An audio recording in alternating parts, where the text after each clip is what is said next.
মির্জা আব্বাস ভাই কামান্দা গেছেন, একদিকে মির্জা ফখরুল আর একদিকে মির্জা আব্বাস, দুই দিকে দুই মির্জা বিরামহীনভাবে সোশ্যাল মিডিয়ার পিছে লাগিছে। বিএনপির Mirza to the power square, এদের সঙ্গে আমাদের বিরোধটা অনিবার্য ছিল, মানে সোশ্যাল মিডিয়া।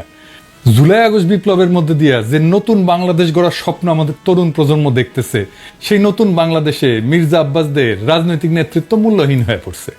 যেই বয়সে অবসরে যাওয়া উচিত, সেই বয়সে তার চাইতে অল্প বয়সের লোকদের সাথে দৈরাতে লিপ্ত হওয়ার চেষ্টা করাটা নিরেট বোকামি।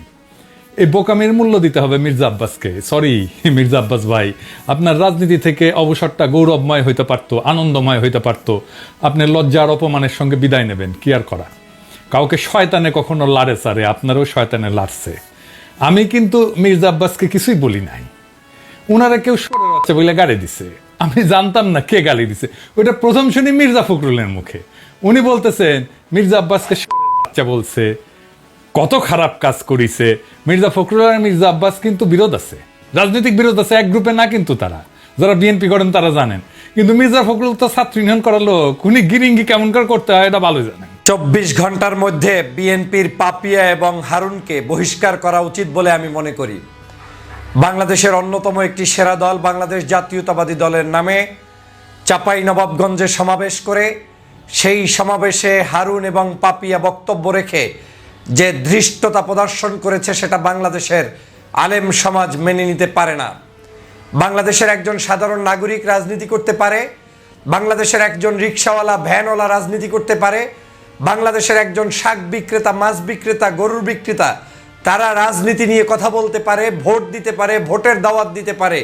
কিন্তু হারুন পাপিয়াদের মন্তব্য অনুযায়ী বাংলাদেশের কোনো আলেম, বাংলাদেশের কোনো ইমাম, বাংলাদেশের কোনো কারি, বাংলাদেশের যারা ইসলামিক স্কলার, তারা নাকি কারো জন্য ভোট চাইতে পারবে না, ভোটের জন্য তারা নাকি লড়াই করতে পারবে না। আজকের পুরো ভিডিওটি দেখলে আপনারা সত্যি অবাক হতে বাধ্য হবেন। আমরা জানি যে স্বৈরাচারী শেখ হাসিনা বিদায় হওয়ার পরে এখন ক্ষমতায় আছেন অন্তর্বর্তীকালীন সরকারের প্রধান উপদেষ্টা ডক্টর ইউনূস। উনি থাকাকালীন সময় আজকে সারা দেশে কি কি ঘটনা ঘটেছে আপনাদেরকে প্রমাণ সহকারে আমি দেখাবো। তাই বলছি অবশ্যই পুরো ভিডিওটি না টেনে মনোযোগ সহকারে দেখবেন, তাহলেই সবকিছু বুঝতে পারবেন ইনশাআল্লাহ। তো কথা আর বাড়াবো না, ভিডিওতে চলে যাব। তার আগে আপনাদের কাছে আমার ছোট্ট একটি অনুরোধ, আপনি যদি আমার চ্যানেলের নতুন দর্শক হয়ে থাকেন তাহলে অবশ্যই চ্যানেলটি সাবস্ক্রাইব করে পাশে থাকা বেল আইকনটি বাজিয়ে দিতে ভুলবেন না। আর যারা অলরেডি আমার চ্যানেলটি সাবস্ক্রাইব করেছেন তাদেরকে জানাই অসংখ্য ধন্যবাদ। তো দর্শক শ্রোতা, চলুন ভিডিওটি শুরু করা যাক। এখন আপনাদেরকে পর্যায়ক্রমে দুটি ভিডিও ফুটেজ দেখাবো। চলুন প্রথমে একটি ভিডিও ফুটেজ দেখে আসি। ২৪ ঘন্টার মধ্যে বিএনপির পাপিয়া এবং হারুনকে বহিষ্কার করা উচিত বলে আমি মনে করি। বাংলাদেশের অন্যতম একটি সেরা দল বাংলাদেশ জাতীয়তাবাদী দলের নামে চাঁপাইনবাবগঞ্জে সমাবেশ করে সেই সমাবেশে হারুন এবং পাপিয়া বক্তব্য রেখে যে ধৃষ্টতা প্রদর্শন করেছে, সেটা বাংলাদেশের আলেম সমাজ মেনে নিতে পারে না। বাংলাদেশের একজন সাধারণ নাগরিক রাজনীতি করতে পারে, বাংলাদেশের একজন রিক্সাওয়ালা ভ্যানওয়ালা রাজনীতি করতে পারে, বাংলাদেশের একজন শাক বিক্রেতা, মাছ বিক্রেতা, গরুর বিক্রেতা, তারা রাজনীতি নিয়ে কথা বলতে পারে, ভোট দিতে পারে, ভোটের দাওয়াত দিতে পারে। কিন্তু হারুন পাপিয়াদের মন্তব্য অনুযায়ী বাংলাদেশের কোনো আলেম, বাংলাদেশের কোনো ইমাম, বাংলাদেশের কোনো কারি, বাংলাদেশের যারা ইসলামিক স্কলার, তারা নাকি কারো জন্য ভোট চাইতে পারবে না, ভোটের জন্য তারা নাকি লড়াই করতে পারবে না।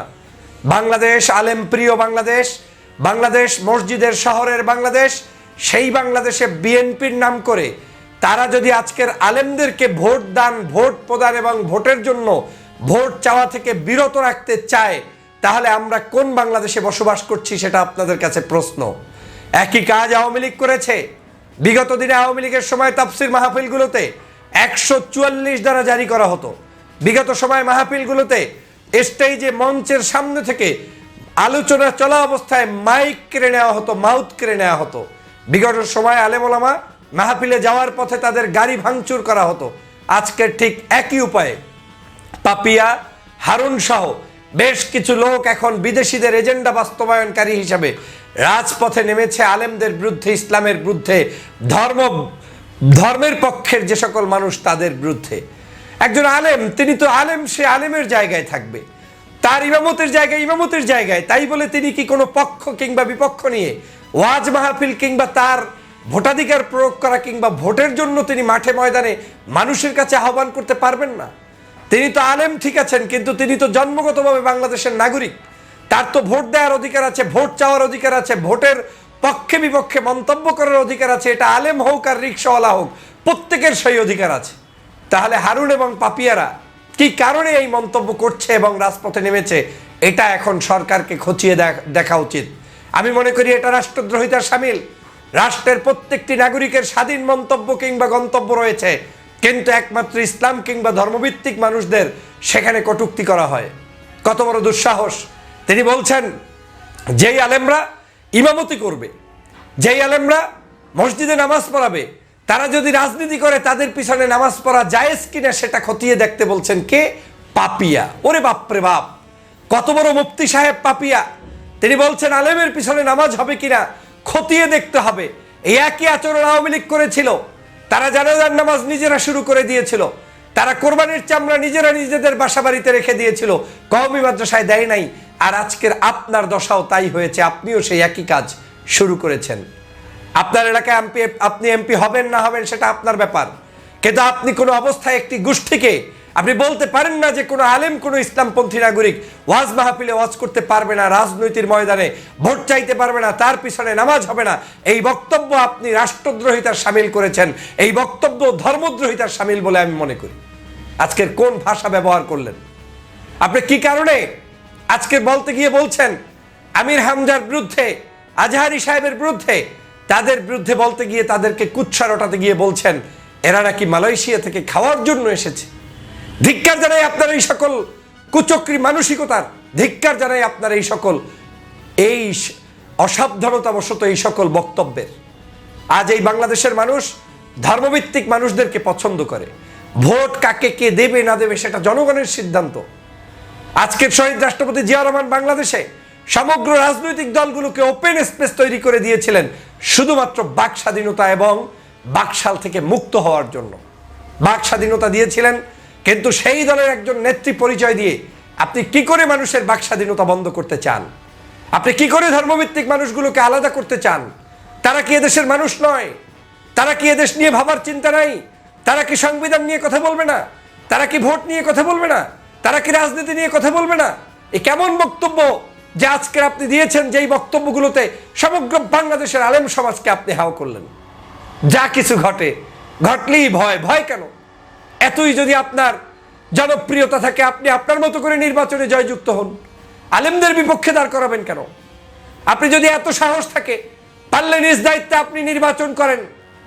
এত বড় একটি সংগঠনের নাম দিয়ে, ব্যানার দিয়ে, তারপরেও যদি আপনাকে আলেম বিদ্বেষী হতে হয়, তাহলে বুঝতে হবে আপনি মূলত এই সংগঠনের উপকার করতে আসেন নাই, আপনি এসেছেন মূলত কারো এজেন্ডা বাস্তবায়নের জন্য। আমি বারবার বলেছি, কয়েকজন ব্যক্তিকে বিদেশি সংস্থা এজেন্ট হিসেবে নিয়োগ দিয়েছে, তার মধ্যে এই পাপিয়া এবং হারুনরা। তারা জানে তারা পরাজিত হবে, আর পরাজিত হবে বিধেই এটা মেনে নিতে না পেরে আজকের এই ধরনের কুৎসা রটানো শুরু করে দিয়েছে, বৈষম্য শুরু করে দিয়েছে, বিভাজন শুরু করে দিয়েছে। সে কারণে 24 ঘন্টার মধ্যে এই দুজনকে আমি মনে করি দল থেকে বহিষ্কার করে দলের ইমেজ ফিরিয়ে আনা উচিত, অথবা তাদেরকে অবশ্যই তাদের মুখে তালা মারা উচিত এবং তাদের আলেম সমাজের কাছে ক্ষমা চাওয়া উচিত। এরা ক্ষমা না চাইলে আলেম সমাজকে আমি অনুরোধ করব, আপনারা ওদের সকল কার্যক্রম থেকে বিরত থাকবেন। কোন সাহসে আলেমদেরকে কটূক্তি করে বলছে তারা রাজপথে থাকবে না, তারা ভোট চাইতে পারবে না, তারা নামতে পারবে না? এটা হয় না। এটা এক ধরনের বৈষম্য, এটা এক ধরনের মানুষদেরকে ইগনোর করা। এই জন্য বাংলাদেশ স্বাধীন হয়নি, ৭১-এও হয়নি, ২৪-এও হয়নি। আমার এই বাংলাদেশের সকল নাগরিক সমমর্যাদার ভিত্তিতে থাকবে, এটাই হচ্ছে আমাদের চাওয়া। বিএনপি কি পারবে আজকের এই লোকগুলোকে বহিষ্কার করে প্রমাণ করতে যে তারা আলেম সমাজের পক্ষে, ধর্মভিত্তিক মানুষগুলোর পক্ষে? যদি সেটা পারে তাহলে বিএনপি বাংলাদেশের জনপ্রিয়তার শীর্ষেই থাকবে। কিন্তু যদি আজকের সেই কাজটি করতে তারা দ্বিধাবোধ করে, তাহলে বুঝতে হবে এই মানুষগুলা কাদের ছত্রছায়ায়, কি কারণে এরকম আজকের বিভিন্ন জায়গায় ষড়যন্ত্র করছে, সেটা আমাদেরকে ভাবিয়ে তুলছে। প্রিয় বন্ধুরা আমার, বাংলাদেশের সমালোচনা করতে গেলে রাজনৈতিক সমালোচনা আপনি করতে পারেন। জামাতের সমালোচনা করবে বিএনপি, বিএনপির সমালোচনা করবে জামাত, কিন্তু এমন কোনো শব্দচয়ন হবে না যেই শব্দচয়ন দিয়ে আপনি বাংলাদেশের মানুষকে বোকা বানাবেন, যেটা শেখ হাসিনা করত। মৌলবাদ এদেশের জনগণ খায় না, রাজাকার এই শব্দগুলো, আলবাদর, আলসামস, এগুলো জনগণ খায় না। এগুলো শেখ হাসিনার ন্যারেটিভ, এই একই শব্দ চয়ন করে এখন আবার নতুন করে বিভাজন তৈরি করার পায়ে তারা চলছে। এটা বাংলার জনগণ মেনে নিবে না। গতকালকের হেফাজতে ইসলামের বৈঠকে হেফাজত আপত্তি তুলেছে, মৌলবাদ শব্দ ব্যবহার করা যাবে না। বিএনপির কোনো নেতা সেখানে বলেছেন মৌলবাদ বলতে আপনাদেরকে না জামাতকে বুঝিয়েছি। তার মানে যা ইচ্ছে সব জায়গায় এই নামটাকে ব্যবহার করা যায়, ট্যাগ দেয়া যায়। এই ধরনের কারণেই তো শেখ হাসিনার পতন হয়েছে। আপনাদের কি হুঁশ আসবে না? কোন কারণে এই ধরনের শব্দ চয়ন হবে? আমি আবারও স্পষ্ট করে বলতে চাই, 24 ঘন্টার মধ্যে এই পাপিয়া এবং হারুনদেরকে বহিষ্কার না করলে আলেম সমাজ কিন্তু ফুঁসে উঠতে পারে। সতর্ক হতে হবে আপনাদেরকে। আপনারা দ্রুত এই দুজনকে বহিষ্কার করুন, তাদের মুখের লাগাম টেনে ধরুন এবং আলেম সমাজের বিরুদ্ধে, ইসলামের বিরুদ্ধে, ধর্মভিত্তিক নাগরিকদের বিরুদ্ধে কুৎসা রটানো বন্ধ করুন।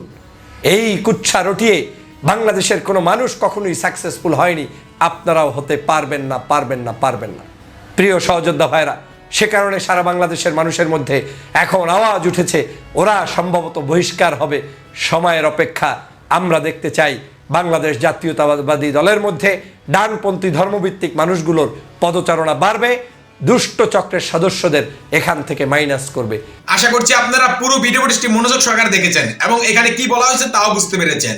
এই বিষয় নিয়ে যদি আপনাদের কোনো মতামত থাকে তাহলে অবশ্যই তা কমেন্ট করে জানাতে পারেন। এখন চলুন আমরা আরো একটি ভিডিও দেখে আসি। মির্জা আব্বাস ভাই কামান্দা গেছেন, একদিকে মির্জা ফখরুল আর একদিকে মির্জা আব্বাস, দুই দিকে দুই মির্জা বিরামহীনভাবে সোশ্যাল মিডিয়ার পিছে লাগিছে। বিএনপির Mirza to the power square, এদের সঙ্গে আমাদের বিরোধটা অনিবার্য ছিল, মানে সোশ্যাল মিডিয়া।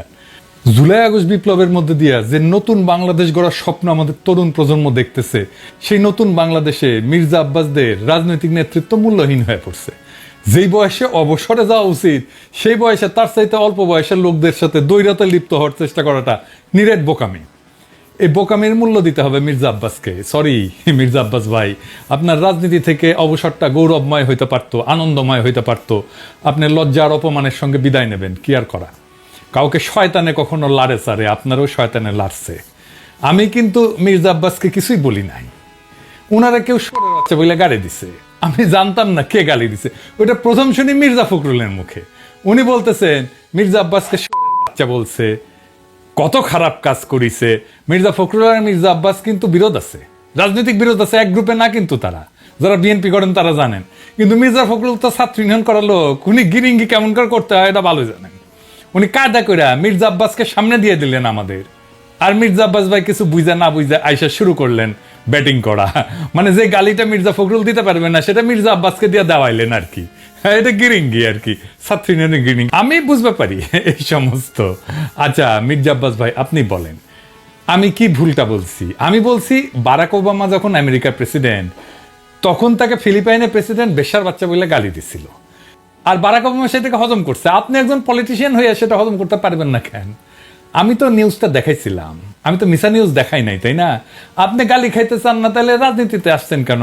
মসজিদের ইমাম হন, কেউ গালি দিবে না। হিমালয়ে গিয়ে সন্ন্যাসী হন, কেউ গালি দিবে না।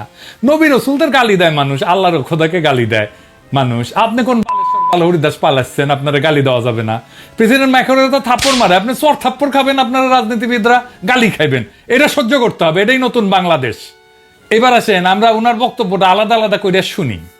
জারজ মিল্টন বকা দিয়েছে আমাকে, সেটাকে সমর্থন করেছে পিনাকি। অর্থাৎ জারজ মিল্টন যে ভাষা আমাকে বকা দিয়েছে, পিনাকি সমর্থন করেছে। আমি বলতে চাই যে ওরা সবাই একই বংশের, একই গোত্রের সন্তান। কোনো ভদ্রলোককে এভাবে গালি দিতে পারে না। আমি ঢাকার মানুষ,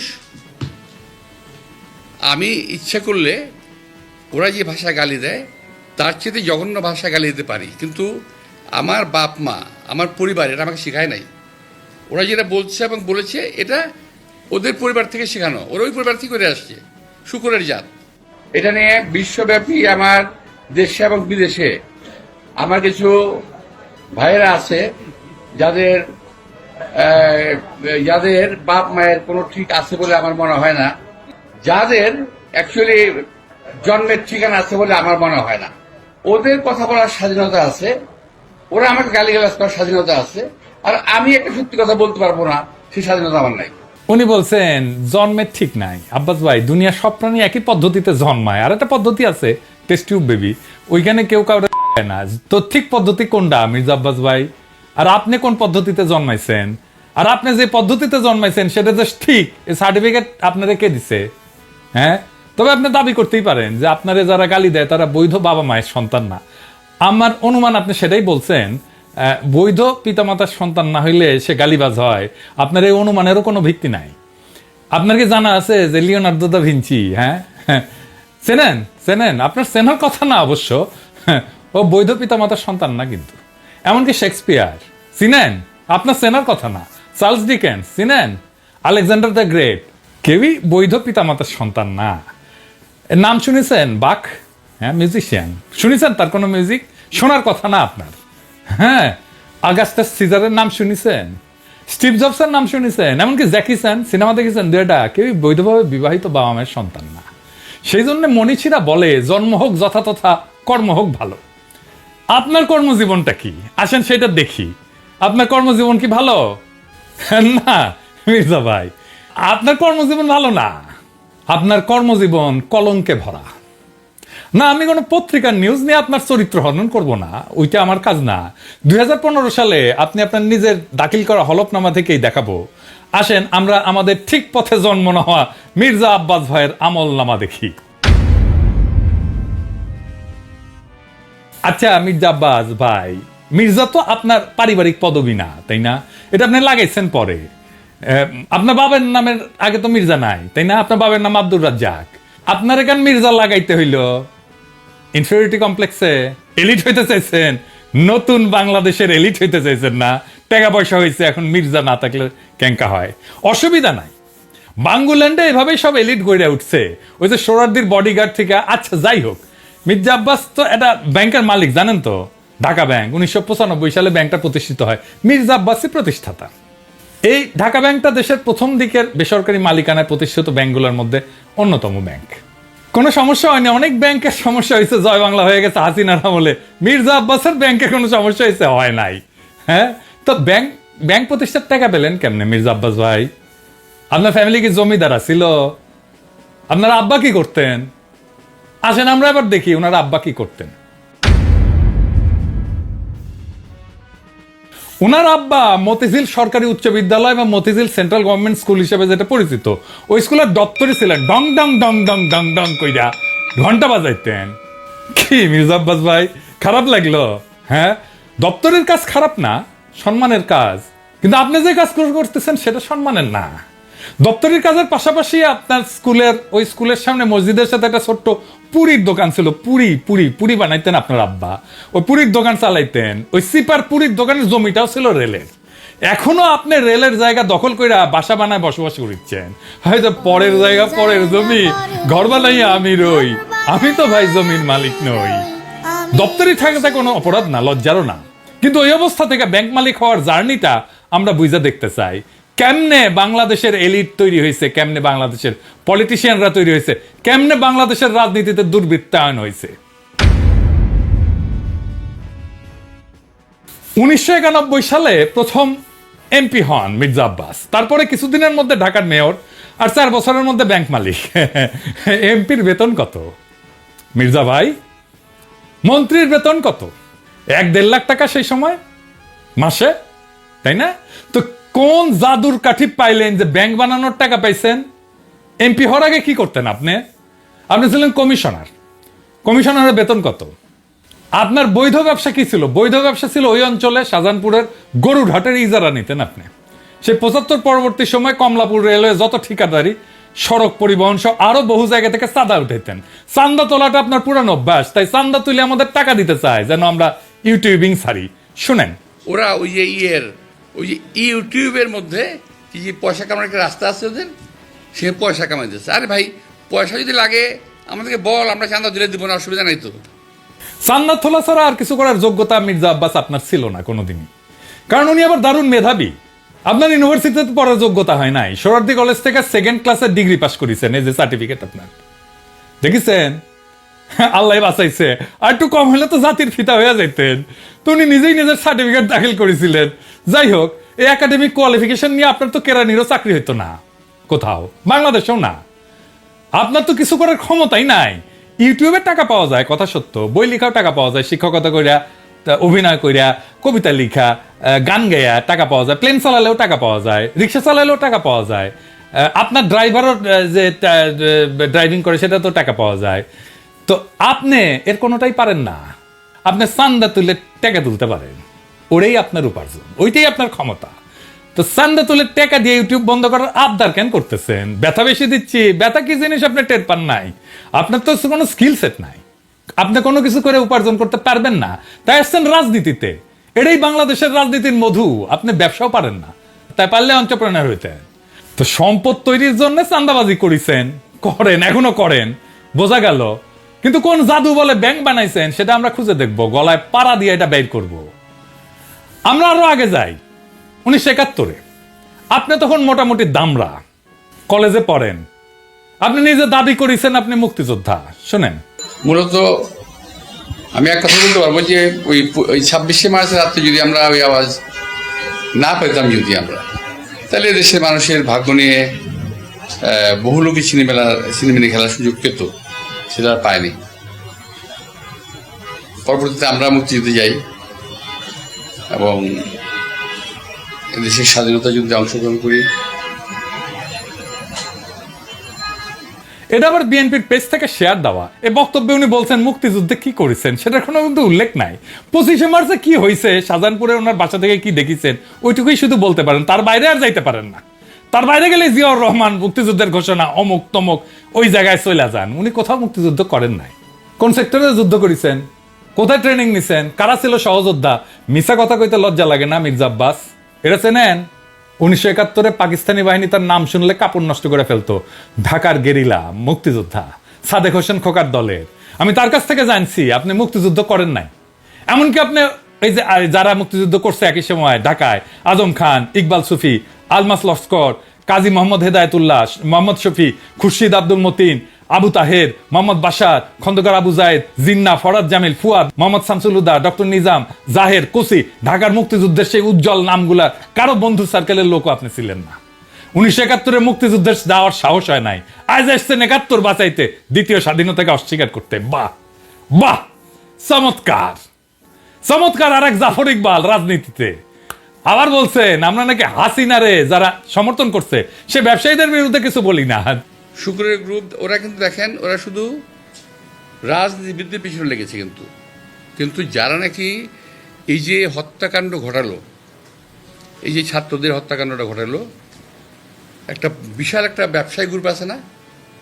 আপনারা দেখেন না 3 তারিখে, 3 তারিখে আগস্টের 3 তারিখে যারা হাসিনার সঙ্গে দেখা করেছিল, মিটিং করেছিল এবং বিভিন্ন ভাষায় তাকে এমনভাবে কথা বলেছিল যে হাসিনা খুন করতে উৎসাহিত হয়েছিল, তাদেরকে এমনভাবে প্রভোগ করা হয়েছিল যে হাসিনাকে খুন করতে উৎসাহিত করা হয়েছে। সেই লোকগুলোর সম্বন্ধে তারা কিছু বলে না, তারা কিছুই বলে না, তার মুখে কোনো শব্দ নাই। তো মির্জা আব্বাস কি শুক্রে 8 দিন হইলে আমার ভিডিও দেখেন, তিনি কি কাউরে ছাড়িছে? হাসিনা যখন ক্ষমতায় তখন একটা এপিসোডই করছে আলাদা করে ফ্যাসিবাদের সমর্থক ব্যবসায়ীদের, এডিটর সাহেব দেখে দেন না কিছু এক না ওটা থেকে। এফবিসিসি এর একটা কনফারেন্স আছে, সেইখানে বাংলাদেশের ব্যবসায়ী নেতারা হাসিনাকে সামনে রেখা নানাভাবে তেল দিছে, শেখ হাসিনার নামে জয়ধ্বনি দিছে, গানের কলি ব্যবহার করে হাসিনার মন পাওয়ার চেষ্টা করছেন। হাসিনাকে যারা উৎখাত করতে চায় তাদের দেখে নিবে বলছে হাসিনাকে যারা উৎখাত করতে চায় তাদের ঠেকায় দিতে বাংলাদেশের ব্যবসায়ীরাই যথেষ্ট। জয় শেখ হাসিনা, জয় শেখ হাসিনা। সালমান ভাই রাঘব আমাকে বলছে বলার জন্য, হ্যাঁ শেখ হাসিনা সরকার, শেখ হাসিনা সরকার, শেখ হাসিনা সরকার। কিন্তু হাসিনা যাওয়ার পরে আপনার সামনে কেন সময় টিভির মাইক্রোফোন এডিটর সাহেব বড় কইরা দেখান, মাথার উপরে কেন চ্যানেল 24 এর লোগো? ওরা কি আপনার দুলাভাই লাগে নাকি আপনারা চান্দা দেয়? আবার শোনেন, বলতেছে আমরা নাকি সবার পিছিয়ে লাগি। এই গোষ্ঠী কখনো বাংলাদেশকে স্থিতিশীল থাকতে দেবে না, কখনো আমার বিরুদ্ধে, কখনো ওর বিরুদ্ধে, কখনো তার বিরুদ্ধে লেগেই থাকবে। আপনারা অপেক্ষা করেন, কদিন পরে তারা ইউনূস সাহেবকে ধরবে। আমি এটা বলে দিচ্ছি আমি আপনাদেরকে, কদিন সাহেব পরে তারা ডাক্তার ইউনূস সাহেবকে ধরবে। কার পিছে লাগিয়েছি? ইন্ডিয়ান লেসপেন্সারি যারা করে তাদের পিছে লাগিয়েছি। প্রফেসর ইউনূসের পিছেও নাকি আমরা লাগবো, অবশ্যই লাগবো, যদি প্রফেসর ইউনূস ইন্ডিয়ান লেসপেন্সারি করে। ইন্ডিয়ান লেসপেন্সারি বাদ দেন, তারপরে আইসেন আলাপ করতে। আমাদের কাছে খবর আছে, বুঝছেন, সব খবর আছে। কি করিছেন হাসিনার আমলে, কেমনে কারে ম্যানেজ করিছেন, সব খবর আছে। আপনাদের দলের লোকেরা বলে সোশ্যাল মিডিয়া কিছু না, মাঠের রাজনীতি, ভোটের রাজনীতি আসল। হ্যাঁ, আসেন সোশ্যাল মিডিয়া নিয়ে কি করে বিএনপি দেখি। বিএনপি প্ল্যান নিছে যে তাদের ফেসবুকের পোস্টে তো কেউ যায় না, মাসি মারে ওরা নিজেরা বসে, তো স্পন্সর পড়তে পয়সা খরচ কর, টাকা খরচ কর, তা করবে না তারা। বট রিয়াক্ট, বট মানে বুঝেছেন তো, যন্ত্র থেকে ওই যে লাইক শেয়ার দিবে, বুঝেছেন, কমেন্ট করবে, বট দিয়ে রিয়াক্ট দেন। দেখেন সব ভিয়েতনামের আইডি, দেখেছেন? হ্যাঁ, আপনারা বিএনপির পোস্ট দেখবেন যে হাজার হাজার লাভ রিয়াক্ট পড়িছে, ভালোবাসা রে বন্যা বয়ে যাইতেছে, আপনারা প্রভাবিত হয়ে যাবেন। আরে বাপরা সর্বনাশ, ভালো কাজ করিছে তো, ভালো কথা, আমি একটা লাভ রিয়াক্ট দিয়ে দিই। মানুষের সাথে এরকম প্রতারণা করতে পারে কেউ? আওয়ামী লীগ এরকম প্রতারণা করে নাই জনগণের সাথে, বিএনপি যেটা করছে, দেখেছেন? এটাই আপনাদের জার্নি, এটাই বাংলাদেশের রাজনীতি, এরাই হয় মন্ত্রী, দলের শীর্ষ নেতা, আর একাডেমিক যোগ্যতায় কেরানি হয়ে যার জীবন পার করার কথা ছিল, সে হয় মন্ত্রী। যার উপার্জনের ধান্দাই হইতেছে কিভাবে অন্যরে ঠকাবে, আরেকজনকে অতিরিক্ত সুবিধা দেবে, অন্যরে বঞ্চনা করবে, বা ভয় দেখায় উপার্জন করবে, চান্দা নেবে। আমি যদি 1 টাকা ইউটিউবে উপার্জন করি না, সেটা আমার ইনকাম ট্যাক্সের ফাইলে আছে, এটা আমার বৈধ উপার্জন। আমি 1 টাকা যদি খরচা করি, ওটাও দেখাইতে পারবো আমি কিভাবে এই 1 টাকা উপার্জন করছি। আপনি জিন্দেগিতে দেখাইতে পারবেন না কিভাবে আপনি ব্যাংক বানানোর টাকা পাইছেন, জিন্দেগিতে পারবেন না, চ্যালেঞ্জ দিলাম আপনাকে। আপনার বৈধ উপার্জন কি? আপনি নিজেই ঘোষণায় বলছেন বাড়ি ভাড়ার টাকা আর ব্যাংকে রাখা সঞ্চয়পত্র। বাড়ি ভাড়ার টাকা পেট চালান, বসে বসে খান, আর ব্যাংকে রাখা সঞ্চয়পত্র ওইটি থেকে সুদ আসে, এটা হইতেছে আপনার উপার্জন। তাও এটা আজকের কথা না, 10 বছর আগের কথা। লজ্জা লাগে না আপনার? হ্যাঁ, আমার প্রত্যেকটা পয়সা হালাল, আপনার প্রত্যেকটা পয়সা হারাম। আপনি দাবি করতে পারবেন আপনার প্রত্যেকটা পয়সা হালাল? পারবেন না। বুকে হাত দিয়া বলবেন, আল্লাহর কসম কেটে বলবেন, দেখাই দেবেন আপনার উপার্জন কিভাবে হয়েছে, কেমনে আপনি ব্যাংক করছেন। আপনি কাউরে না কাউকে বঞ্চনা করে সুবিধা দেয়া, ভয় দেখায় যে টাকা উপার্জন করছেন, সে উপার্জনের টাকা দিয়ে ক্যাডার পালেন, সে ক্যাডার ভোটে জিতায়, আর অনুপার্জিত টাকায় ভোট কিনা এমপি হয়ে যান আপনি। আপনার দলের লোকেরা ভোটের কথা বলে, ভোটের কথা গপ্প শুনেন না আমাদেরকে। নমিনেশন কিনতে হয় পার্টি থেকে, চান্দা দিয়া, তারপরে টাকা ছিটায় ভোট কিনতে হয়, কেন্দ্র দখল করতে হয়, জাল ভোট দিতে হয়, এই দিয়েই চলছে এতদিন। ভোটের শক্তির রোয়াব দেখায়েন না, ওই রোয়াব আমরা ফুটে করে দিতে পারি। জুলাই বিপ্লবের আকাঙ্ক্ষা ছিল এই বন্দোবস্তের পরিবর্তন, সত্যিকারের মেধাবীদের দিয়ে রাষ্ট্র চালানো। আপনার কোনো স্কিল নাই মন্ত্রী হওয়ার, আপনি রাষ্ট্র জিনিসটাই বোঝেন নাই, আপনি রাজনীতিও বোঝেন নাই। ক্ষমতা আপনার কাছে টাকা উপার্জনের মৌকা, আর কিচ্ছু না। মির্জা ফখরুল বলছেন আমরা কোথায় নিয়ে যেতে চাই দেশকে, শুনেন। সোশ্যাল মিডিয়াতে কিছু নতুন নতুন, আমি বলি কুতুব আবির্ভূত হয়েছে। তারা বাংলাদেশকে কোথায় নিয়ে যেতে চায় আমি জানি না। আমরা দেশ থেকে ফ্যাসিবাদের সমস্ত কলঙ্ক চিহ্ন মুছবো, আমরা বাংলাদেশে ভারতের তালুকদারি বন্ধ করব চিরতরে, আমরা বাংলাদেশে একটা সাম্যের ইনসাফের রাষ্ট্র করব। আপনারা মির্জা ফখরুল সেই স্বপ্নের সামনে বাধা হয়ে দাঁড়ায় আছেন। দেশের জনগণ জানে, বুঝতে পারে প্রফেসর ইউনূসকে কেন তাড়ানোর চেষ্টা করতেছেন, কেন দ্রুত নির্বাচন চান। জনগণের জন্য প্রফেসর ইউনূসের এই অতি অল্প সময়ের শাসন হয়ে থাকবে একটা স্বপ্নের মতো, এক অলিক সম্ভাবনার মতো, এক বিদ্যুৎ চমকের মতো সময়।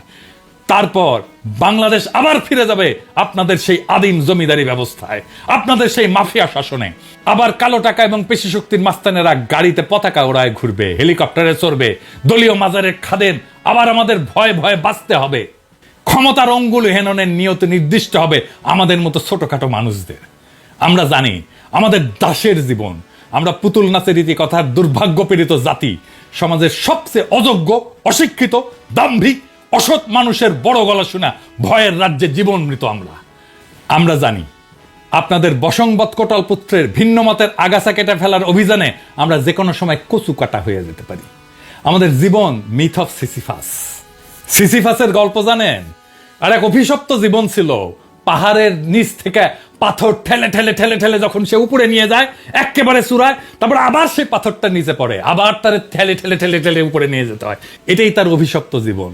আমাদেরও বাংলাদেশের নাগরিকদের জীবন মিথ অফ সিসিফাস। আমাদের অভিশপ্ত জীবন সিসিফাসের মতো। আমাদের সন্তানেরা বারবার রক্ত দিবে এই আর ক্ষমতার রাক্ষস তাড়াইতে, আবার নতুন রাক্ষস এসে দখল করবে জনপদ। আমাদের আসলেই কোনো মুক্তি নাই। কিন্তু মির্জা আব্বাস মনে রেখেন, পৃথিবীতে যদি একজন মানুষও থাকে এই নষ্ট দুর্বৃত্তের রাজনীতির মুখোশ খুলে দেবে, সেটা আমি।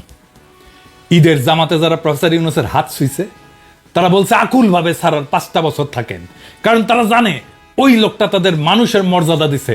বেশি দিন লাগে নাই, মাত্র 7-8 মাস। মানুষ তার বিপুল সম্ভাবনা আর তাদের অফুরন্ত শক্তির খোঁজ পেয়েছে। জাতির প্রাণ শক্তি জায়গা উঠছে, এটাই বিপ্লব। আমরা এই পরিবর্তনের জন্য জান লড়াই দিছি, এই জন্য আমাদের বাচ্চারা জীবন দিছে জুলাই আগস্টে। এটাই বিপ্লবের রুহানি প্লাবন, সেই বিপ্লবের আইকন আজকে প্রফেসর ইউনূস।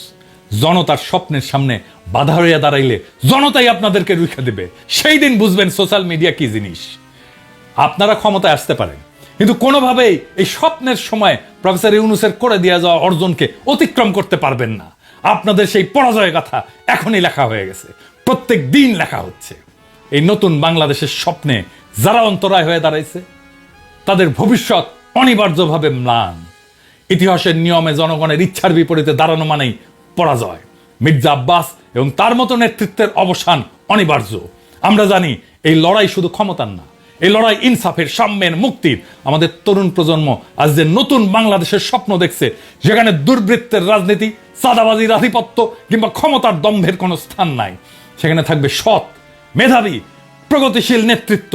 প্রফেসর ইউনূস এই নতুন স্বপ্নের প্রতীক। তার নেতৃত্বে যে নতুন দেশ গড়ার লড়াই শুরু হয়েছে, তা জনতার হৃদয়ে আর এক বিপ্লবের আগুন জ্বালায় দিছে। এই আগুন নিভে যাওয়ার না। জনতা জানে, জনগণ জানে, এই পরিবর্তন তাদের জীবনের, তাদের ভাগ্যের, তাদের সন্তানের ভবিষ্যতের প্রশ্ন। তাই মির্জা আব্বাস কিংবা তার মতো অতীতের রাজনীতির নেতাদের কাছে আমাদের একটাই বার্তা: সময় বদলাইছে, জনতার স্বপ্নকে দমায় রাখা যাবে না। নতুন বাংলাদেশে মিথ্যা, দুর্নীতি, ক্ষমতার অপব্যবহার থাকবে না। আমাদের লড়াই চলবে জুলাই আগস্ট বিপ্লবের প্রকৃত অর্থ বাস্তবায়ন না হওয়া পর্যন্ত। এই নতুন বাংলাদেশের স্বপ্ন বাস্তবায়নের পথে প্রত্যেকটা বাধাকে পেরায় আমরা আগায় যাব একটা সত্যিকারের স্বাধীন, সাম্যের, ইনসাফের, মানবিক বাংলাদেশের পথে। ইনকিলাব জিন্দাবাদ। আশা করছি আপনারা এই ভিডিও ফুটেজটি মনোযোগ সহকারে দেখেছেন এবং এখানে কি বলা হয়েছে তাও বুঝতে পেরেছেন। এই বিষয় নিয়ে যদি আপনাদের কোনো মতামত থাকে তাহলে অবশ্যই তা কমেন্ট করে জানাতে পারেন। তো ভিডিওটি এ পর্যন্তই, দেখা হচ্ছে পরবর্তী ভিডিওতে। সে পর্যন্ত সবাই ভালো থাকবেন, সুস্থ থাকবেন। আল্লাহ হাফেজ।